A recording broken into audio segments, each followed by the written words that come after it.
papasyal ko kayo. Kailangan makita nyo rin to, oh. The majestic scenery of our nature. Ay, ganyan lang po.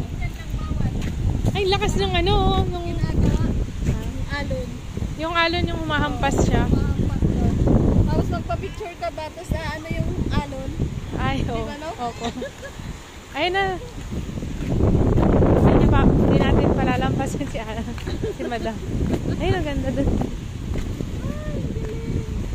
Ang lakas kasi ng hangin, kaya ano.